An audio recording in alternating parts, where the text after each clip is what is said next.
but welcome to From Awareness to Action, Navigating ADA Title II Changes Together. Um, why are we missing some of us? There we Mm, go. I'll let that slide finish loading. yep. My name is Kira Dietz. I am the Assistant Director of Special Collections and University Archives at Virginia Tech. I got into this topic by way of my co-presenter, which is why I brought her here to help us talk about this topic, because I think it does affect us as people who teach with primary sources. Yeah, absolutely. I'm Kayla McNabb. I use she, they pronouns. I'm the Assistant Director for Teaching and Learning Engagement at Virginia Tech, and our department does a lot of first year instruction, digital literacy programming, creating online resources, supporting our Learning Object Repository, Odyssey, all of those kind of things. And through virtue of that and being involved in usability and accessibility work, have gotten pulled into a lot of our campus-wide initiatives around Title II and very fervently asked Kira to help me, and she kindly agreed. So I'm here to help share what we've done so far and what you might be able to do too. So a couple of links. We have some slides and then Joe has just shared the link to those again. If you would like to follow along or revisit these, the poll everywhere link will come up again, so you don't have to worry about copying that. But we are going to do a little bit of polling at the top of this session to kind of get a sense for those of you who might be joining us where you might be on this topic, before we dive into some of our experiences and then maybe having you think through or help you think through how you might want to be involved in this topic or what you might need to know. Oh, there's animations. That's why. There Okay, is, yes. go ahead, Kayla. All right. So, first thing, like any good teaching, we want to give you an outline of what we're doing. So we'll talk a little bit about our session goals, and then we'll go through that check-in, like Kira mentioned.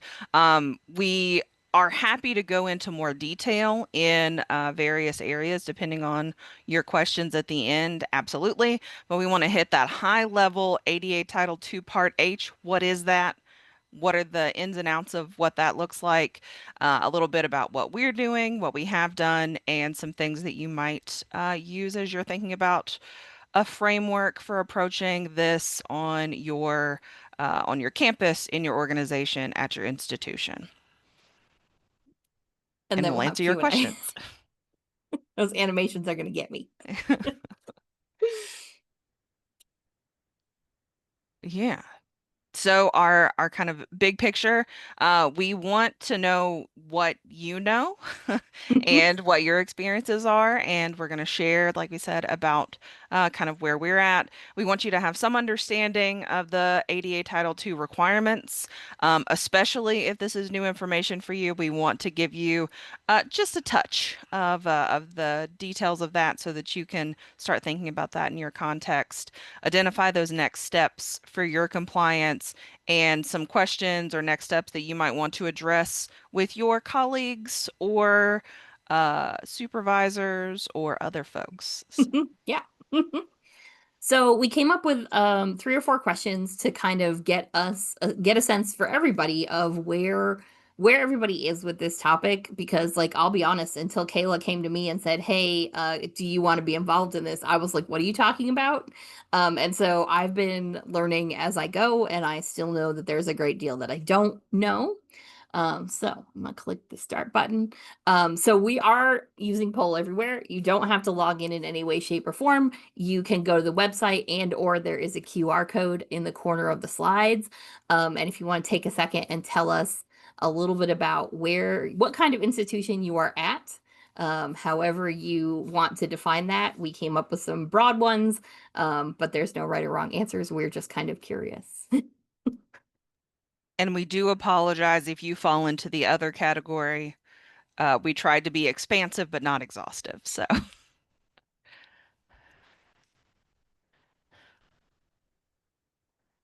we love you just the same if you're other.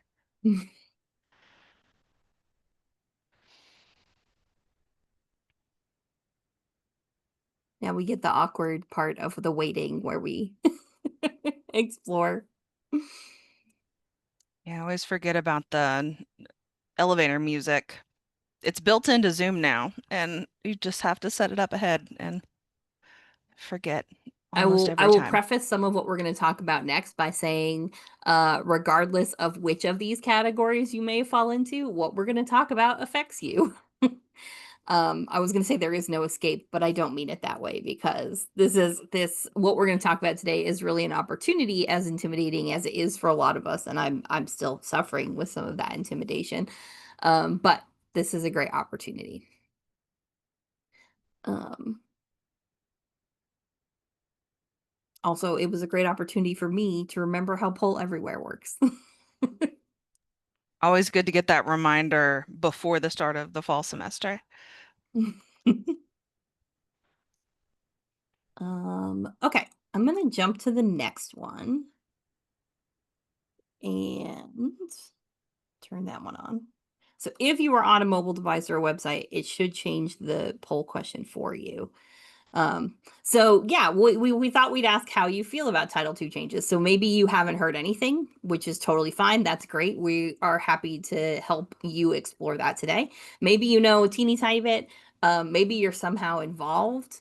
And maybe you're like Kayla and you're in the middle of all the things. I'm not in the middle of all the things, as you will hear, but I'm sort of a step below that. Okay, so some people have heard a little bit, some people are involved at different levels. Um, So we're working with a few different degrees of knowledge here, which is great. Let's see. I will go to the next one, which is what is your role in your institution's activity? So regardless of what your institution is or what kind of organization you are at, are you involved all the way up to higher level policy, whether that's something um, at your organization's main level or at a lower level? Are you involved or do you think you're going to be involved in remediation and decision making? Are you just doing what you're told, which is a totally fair, that's what I thought I was going to do until I got pulled into other things. Um, Maybe you're not sure. I see some of that, and that's totally fine. Or maybe you're not directly involved, but concerned that you could be impacted depending on the work that you do. So once again, we're seeing a lot of different answers. I'm excited to see that there's people involved in policy stuff like us too. I mean, committee work is hard, but it's exciting to see people in different positions being involved in these conversations, like us, because teaching with primary sources is fun and we need to care about the people that we're teaching for. Okay, so some different options, and I'll wait because I still see. So, some different percentages across the board. And then one last question. Um, if you're someone who teaches with primary sources or works closely or a lot with them, what concerns do you have about compliance with Title II changes? And you don't need to feel like you need to write a novel. If you have a couple of words or one word or a little phrase that you want to throw in there, please feel free to do that. Otherwise, we will also have some time to talk about some of these things. Maybe after we talk through some of this, you'll have some different thoughts when we get to the end that haven't occurred to you yet. Um, and we can also touch on some of that later. Very little support from higher administration and university legal, often navigating alone in our unit. I feel that 100%. Had Kayla not pulled me into things, my unit is very often navigating on our own. um, yeah. How resourcing will be able to support and respond to needs. Yes, that is something we'll talk a little bit about too in terms of what we've been thinking about.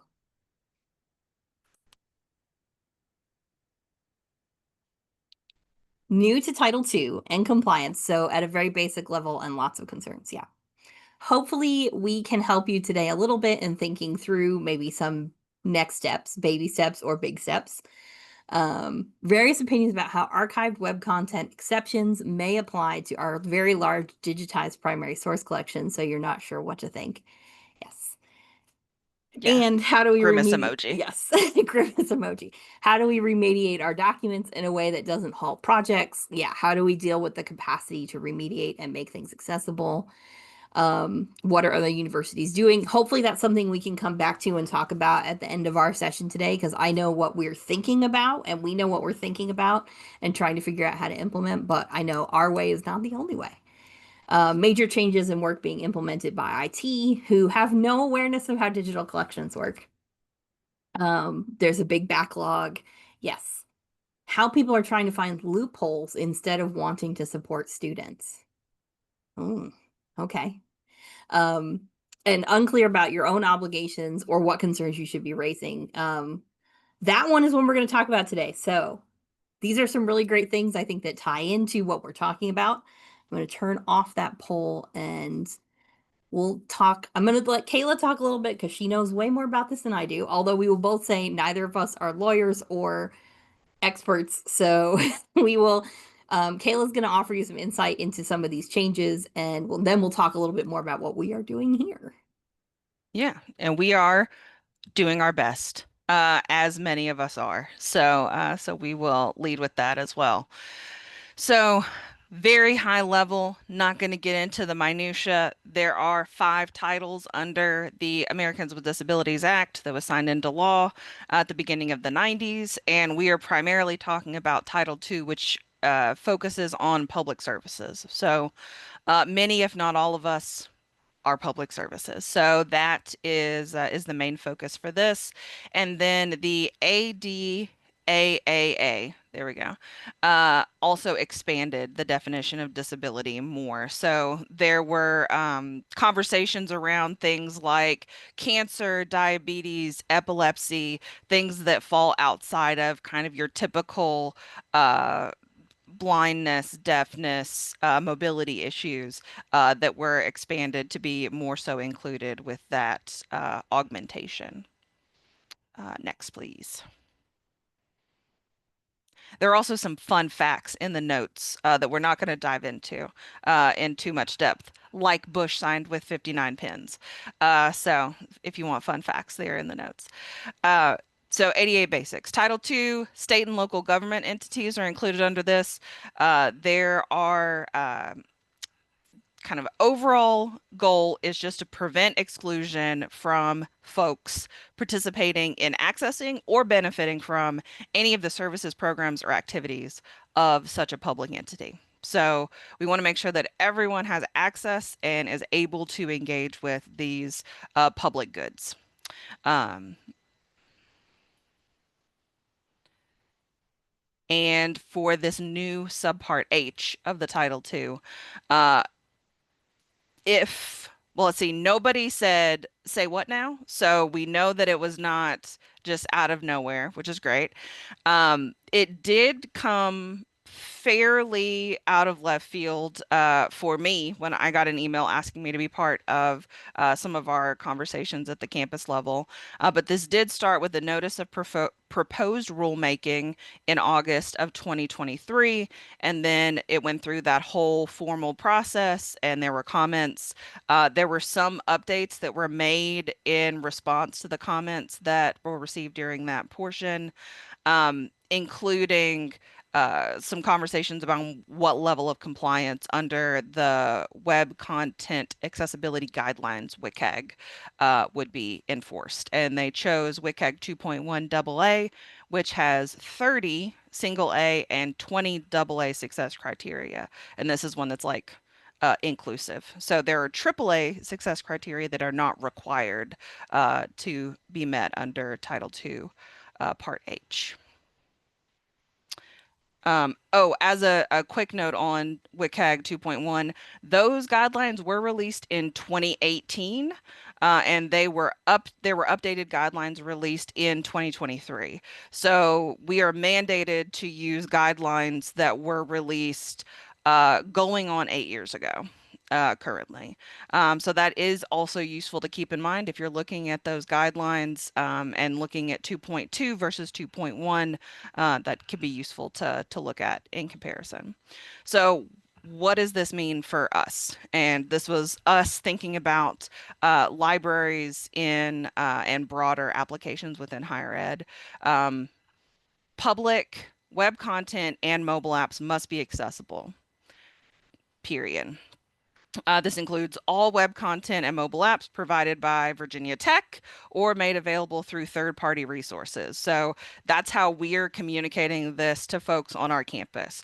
If we make it or we make it available, we are taking responsibility for whether or not it is actually accessible. There are some aspects of that that we'll get into more depth later, but that's the basics and the technical compliance standard, as we noted a moment ago. So, what does that mean? What is web content?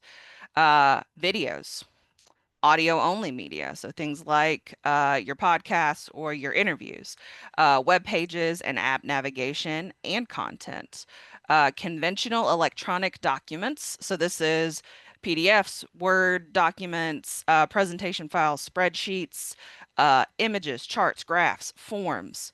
LMS, we use Canvas, whatever your LMS might be. That everything within that also has to be accessible. And then also new social media posts. Existing social media posts are uh, essentially excluded. So you don't have to go back to every Instagram post you've ever made for your institution and make sure that it's accessible. That is a from here on out sort of thing.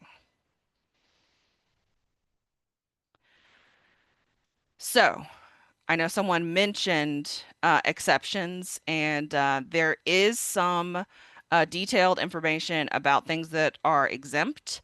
Um, Archived web content is one that you'll probably run into a lot. It must meet all three parts of this list that I'll give you now in order to be included, whatever you have in order to be included. It is retained exclusively for reference, research, or record keeping. It is not altered or updated after the date of archiving, and it is stored in areas clearly identified as being archived. If it doesn't meet one of those three criteria, it is not archived web content under Title II, Part H. So if it is ever altered, it is not exempt, and I'm sorry. Uh, but those are the three criteria we have to meet. Pre-existing conventional electronic documents. So this is documents that are not used to apply for, gain access to, or participate in any of your organization's programs, services, or activities. Um, the advice for that is to focus on new documents. Um, if there are pre-existing documents that folks will need to use in doing business, then they are not exempt. Content posted by a third party. Ultimately, we will anything that we're contractually sharing with people, there will be language at our institution, and I imagine at many institutions, that puts the burden on third-party vendors. But any content that's posted by a third party where the third party is not posting due to contractual licensing or other arrangements fall under exemptions. So if they are posting due to contractual licensing or other arrangements, that is very broad, on purpose, um, then it is not exempt. Password protected documents, pre-existing social media posts, like I noted, any content that's housed within at our institution, this is Canvas or another learning management system, is not excluded. So anything that's housed within your uh, whatever system you use to facilitate learning is not excluded under those exemptions, and even exempt content should still be made accessible if requested. So that also does imply that there has to be a way for people to request that something be made accessible. So, April 24, 2026 for institutions like ours, April 24, 2027 for smaller institutions. That's our date. That's what we're shooting for. Now, that it's coming up. It's coming up fast. Um, and I'm sorry about that also. Um, but I can say um, we don't need to panic. Um, just don't panic. It's okay. It's okay.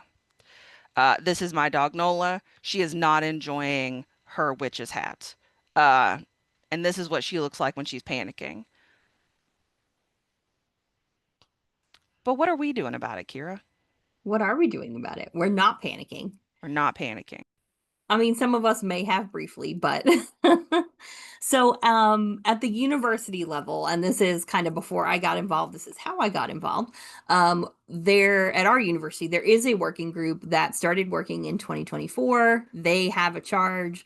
They were tasked with setting out to review this regulation, prioritize compliance requirements for our institution, try to figure out which units, programs, areas, however we define those, were going to be impacted, come up with a timeline to have compliance to meet that 2026 for us. Again, not the same date for everybody, but for us, 2026 deadline.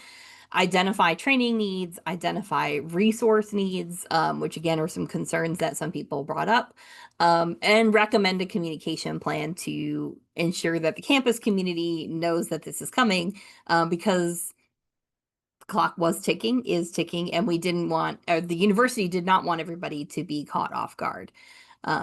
The other day, they did come out with an official statement about the compliance date, and for half a moment, I misread it and thought it was like ahead of what it is, and then I was like, wait, when did they change this? But that was my own nerves. Um, so this university group, as you may imagine, an institution of our size, has a lot going on. There are many subcommittees focused on different aspects of the program of what to do next. There are many offices involved on campus, as you can see. And I will say one I will highlight in particular at the very end of the list on the offices involved. You will see technology enhanced learning and online strategies, or what we call for short TLOS. TLOS is an office that the libraries work with a lot already. And I know we'll be working a lot with them as we move forward. TLOS is the office on campus that has already been offering training for years on how to make materials accessible, and is probably, I think it's safe for me to say, Kayla, taking the lead in offering training to help faculty, staff, anybody who is involved in making materials accessible. Um, and that gets us to us. So here in the libraries, Kayla brought together a task force that we call our Title II task force. We have cross-departmental representation from teaching and learning engagement, which is where Kayla is, innovation spaces and technologies, which runs a lot of our interactive studios, our publishing unit, which has obviously a lot of online content since they do a lot of book publishing both in web and print, our collections unit, so the people who do a lot of work with databases and third-party vendors, as well as units that are responsible for bringing in materials, special collections and university archives. That's me. Because of course we have lots of digitized content already. Our digital library and preservation unit, they are our digital preservation people. They are our team that is actually building what we currently have as is our new homegrown digital library platform. So this is where a lot of our digital content is going to be served out. So representation here is extremely helpful. And our communications team, because how else are we going to tell everyone about what's going on if we don't have support from communications? Generally speaking, we had a multi-part charge, and it kind of mimics what you saw at the university level. How do we figure out what we have, how that content is going to be impacted? What are things that we are responsible for, or where do we need to talk to people if someone else is responsible? Um, we were not in charge of remediation. I will put that as we were not in charge of remediation. We did want to come up with recommendations for who needed to be involved in addressing some of the issues. We wanted to identify some of the high workload aspects of things. So, what is it, big picture, that we see that is going to need to happen? We did, as I'm going to tell you in a minute, come up with a list of content that we thought was sort of representative of what the library is dealing with, but it was not necessarily exhausted, and that was not necessarily our goal. And then we're kind of at the point now where we're working with both library leadership and plan to be working with our strategic communication team to figure out how we're going to communicate internally about our changes. And then because we are a service profession and we are outward facing, how are we going to communicate all of that to our constituencies, whether they are on campus, off campus, in our special collections in particular, we have a lot of international researchers due to the nature of some of our collections. And this is potentially going to be very different. It could affect a lot of what we do, and it may not have the same connotation for them if they're not familiar with the scope of this and why it matters. So I think, we really want to have good communication in place as we go. So just to give you a sense of what we've been doing and how we've been working on things, like any good task force, we got a late start, and our timeline did in fact change. It has changed many times, but but we are working towards a sort of plan for well, our report has gone to leadership, or is in the process of going to leadership. And then the next step might be other working groups, other entities within the library, groups that are going to come together to figure out who's going to do work and how, and that some of that may be very focused by individual department and unit. So we did come up with an inventory, a really fun spreadsheet. I always say spreadsheets have become my friend. They're always fun now. That talked kind of high level about content umbrellas. So here in Special Collections, we have multiple resources that provide public access to digitized content. But we are not the only ones. Our publishing team has things. Our scholarly communications team has things. Our collections team works with all of the vendors who supply databases, and which include digitized or born digital or primary source content, as well as other things. So we wanted to try to make a list. We came up with a list. We tried to identify which units were responsible for those things, because sometimes it's cross units.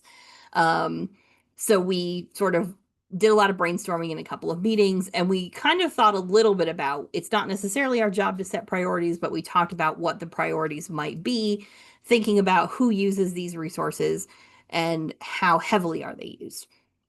And we know that we're going to be facing both automated and manual remediation. This is Ollie's. We've got a bunch of stuff with challenges, but we can do this face. So this is my cat, Ollie.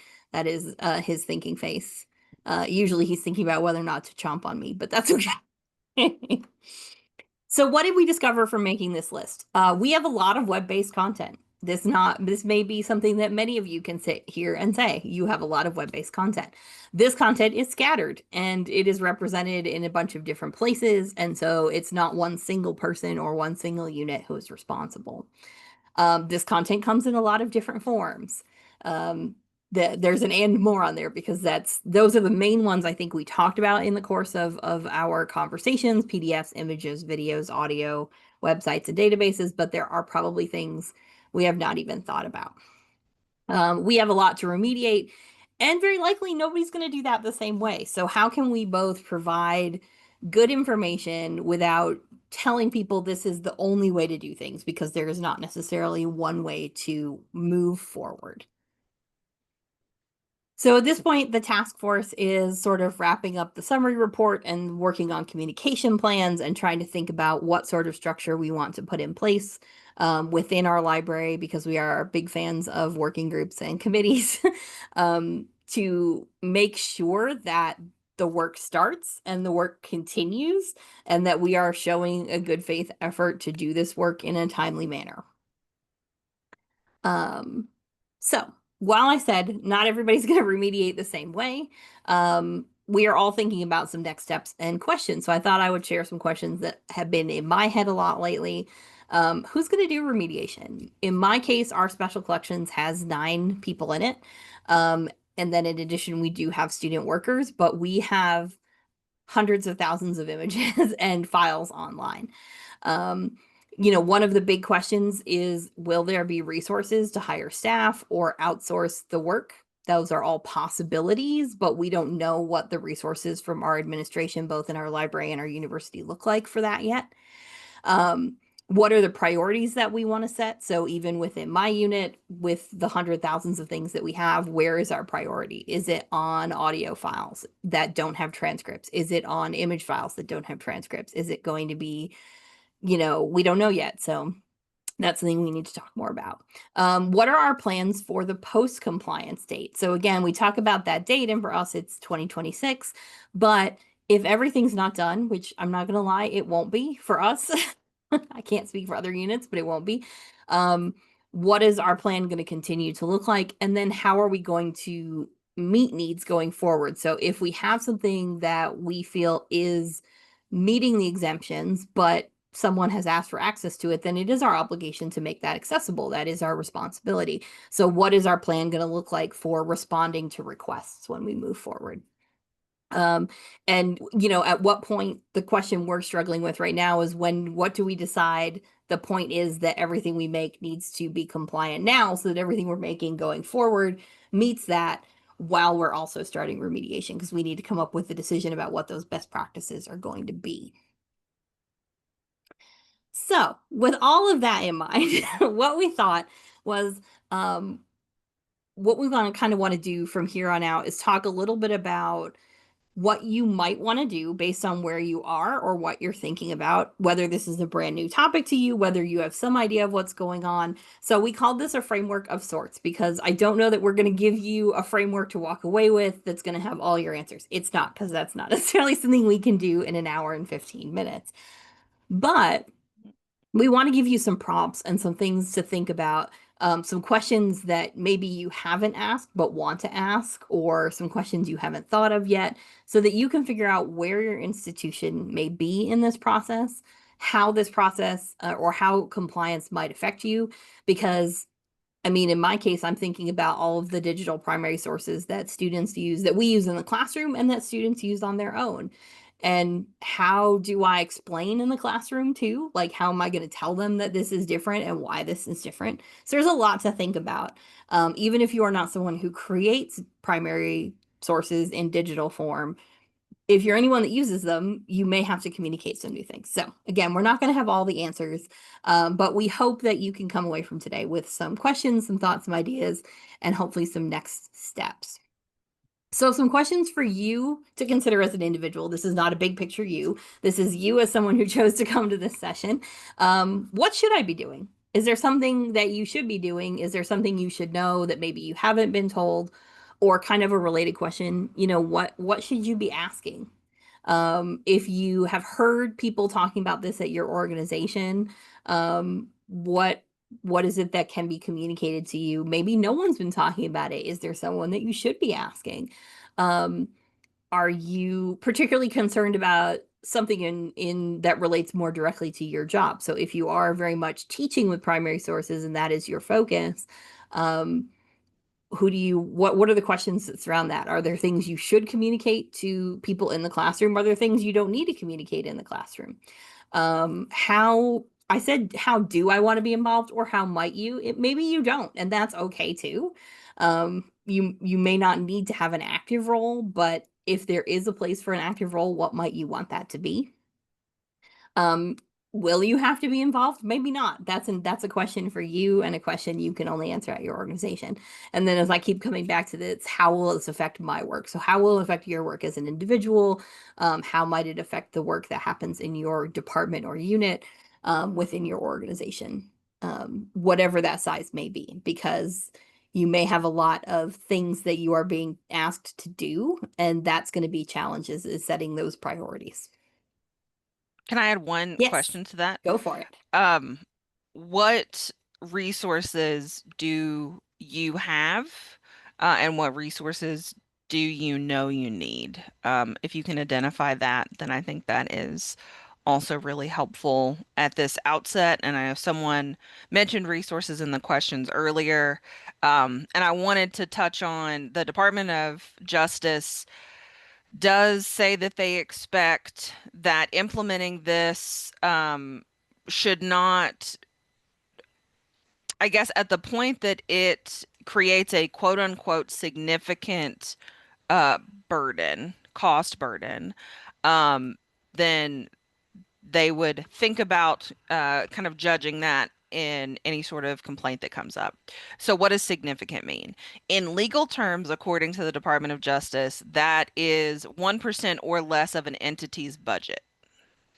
That is what they're considering significant. So if it is more than 1% of your budget being spent on doing this work, then that is a significant portion of your budget from their perspective. So that may be a lot of money before they actually feel like this is an undue burden.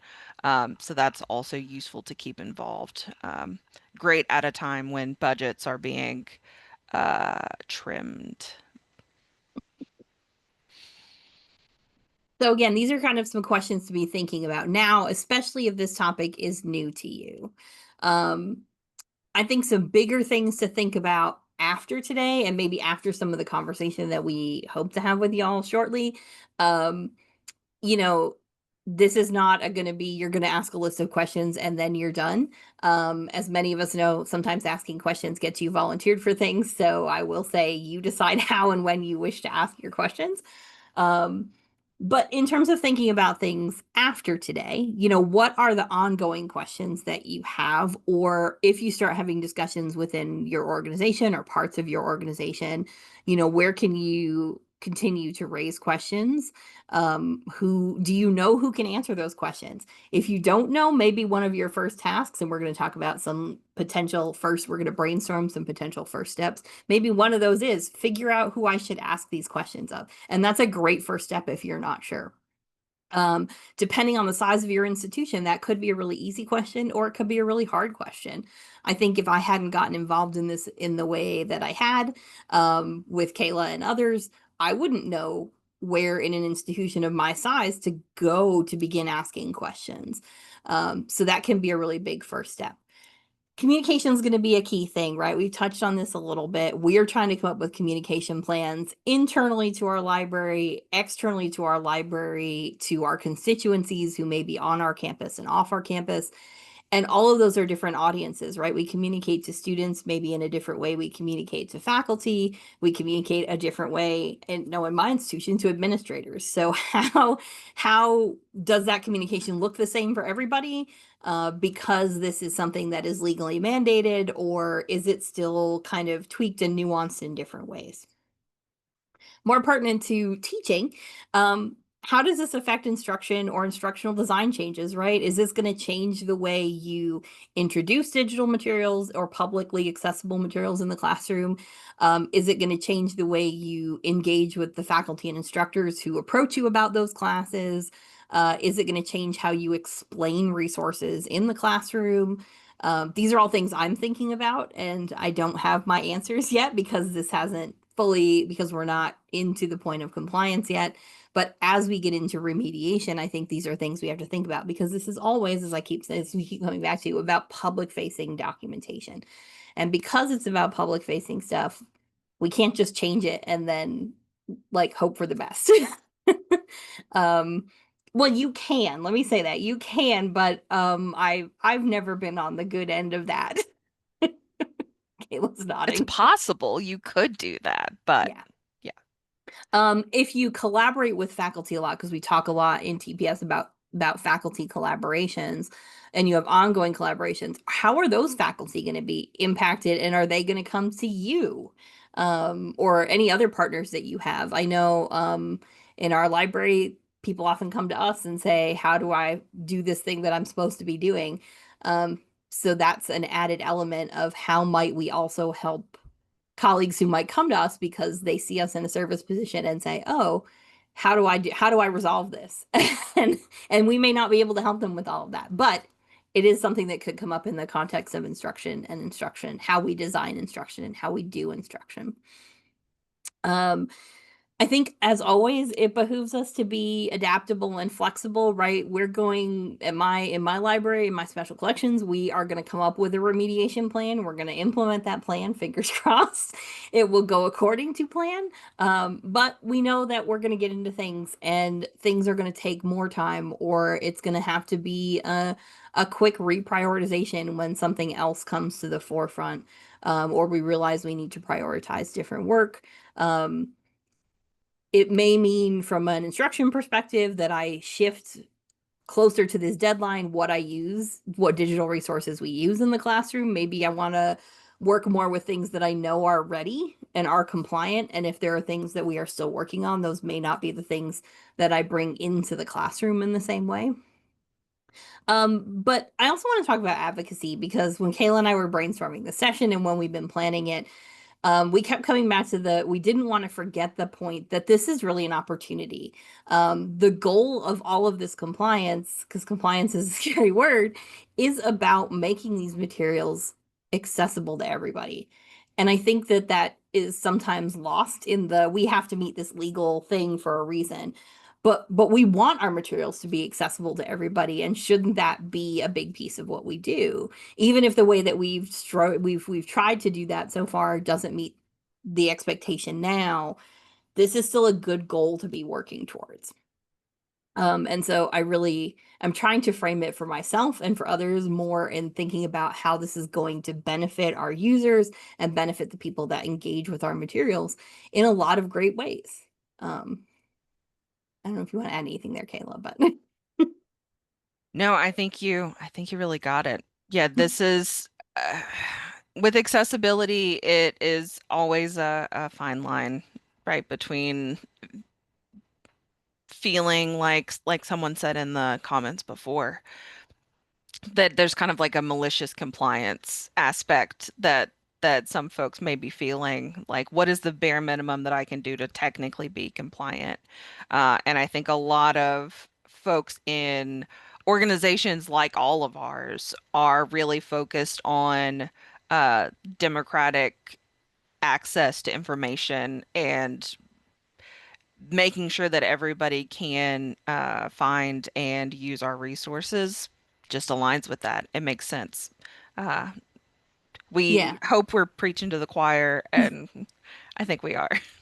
But and the advocacy I think is important to think about too, as when because we're going to have to advocate wherever you are, you're likely going to have to someone, whether it's you or others, is going to have to do some advocacy for the support that you need. And I think the reasons behind why we're doing this are important ways to help with that. Like we want to meet this compliance, but we also want to make sure that our materials are accessible to everybody, and therefore we need the resources to do that. So, are you feeling overwhelmed? That's okay. I'm overwhelmed by this. Kayla, I think I can speak safely for, is overwhelmed by this.